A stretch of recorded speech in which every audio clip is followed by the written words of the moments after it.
Network troubleshooting using Wireshark.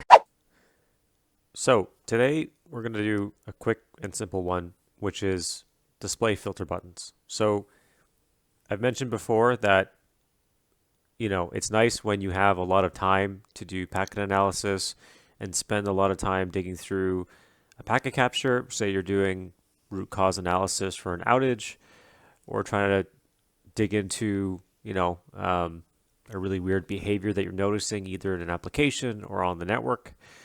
But oftentimes, Wireshark is used, in my experience, during major issues where you're measured by the hour, if not the minute. And so, any advantage you could have to speeding up analysis can really be the difference between you being an okay network analyst using Wireshark and someone who's considered an expert. So, one of those tips, or one tip that I have to help with that, is to set up some display filter buttons for common queries. Now, display filters, over time, you'll get more experience with them and quicker at constructing them, but there's certain display filters you're going to use over and over again.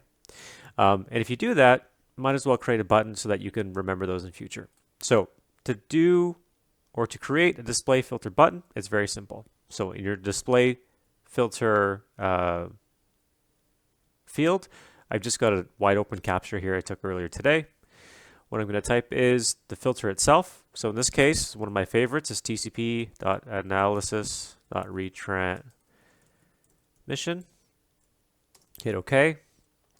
And then over here on the right, there's a little plus button. You click plus. It automatically copies the filter in. You can enter a label saying TCP retrans.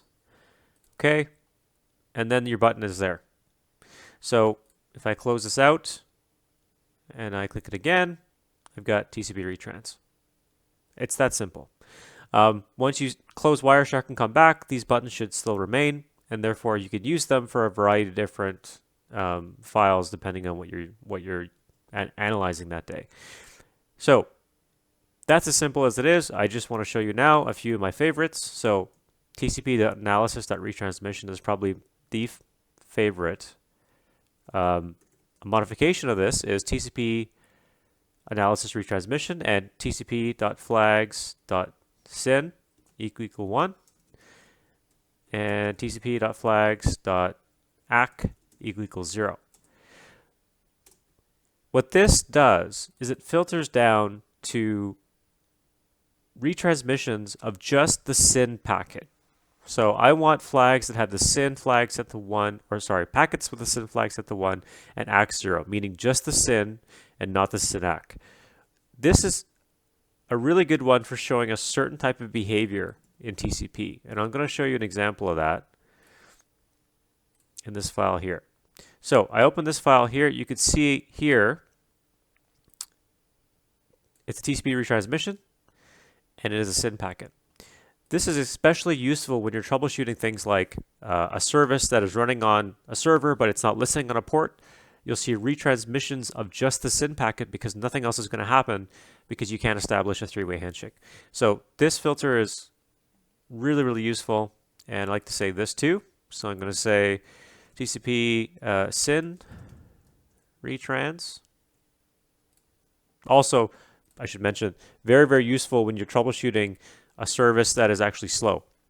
So give me an example. If there's a server running an application and it is struggling to keep up with the load of new connections coming in, one of the ways you can detect that is actually using this filter, because you'll be able to see that certain connection requests from clients are coming in, certain ones are being acknowledged, but certain ones aren't. And so you can actually chart the amount of SYN retrans as a measure of how slow that application is getting, because at a certain point you can't acknowledge all the clients coming in and you have to shut down, and that's what happens. Okay, next filter is DNS. Now you may say, why do I do a DNS filter when it's just a simple command? Just because having a button is nice to have.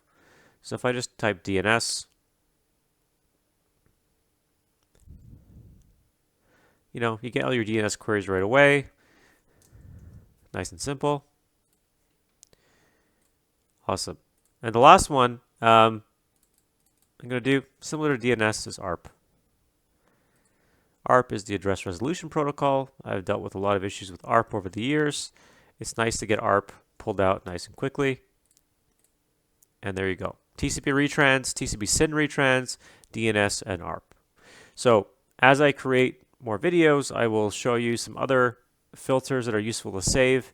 And when you do come across that, it's also good to note them down for future. But I mean, if you can create a button for it, it just makes your troubleshooting that much faster.